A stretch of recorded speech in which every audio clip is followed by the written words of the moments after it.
धुळे महापालिका निवडणुकीच्या पार्श्वभूमीवर भाजपकडून इच्छुकांच्या मुलाखतींना सुरुवात।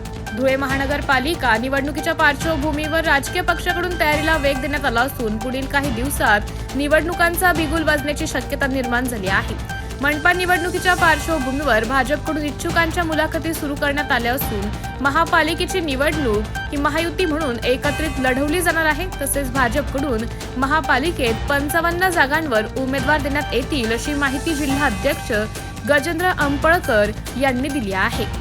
धुळे महापालिकेतील 55 जागांवर एकीकडे भाजप दावा करत असला तरी दुसरीकडे मात्र महायुतीतील दोन्ही पक्षांकडून देखील वाढीव जागांची मागणी करण्यात येणार असल्याची शक्यता।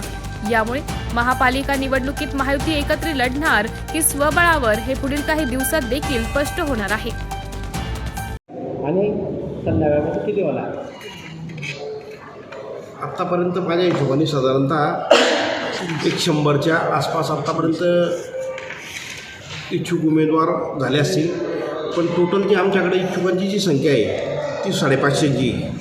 तर 550पैकी 500 लोक इथं फॉर्म जमा करून गेले आणि माझा असा अंदाज आहे की साधारणतः 450 ते 500 लोक उमेदवारी इथं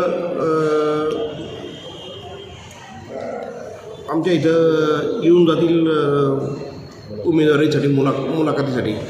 आणि सगळ्यात महत्त्वाचा विषय असा आहे की भारतीय जनता पार्टीकडं इच्छुकांची संख्या ही अतिशय मोठ्या प्रमाणात आहे।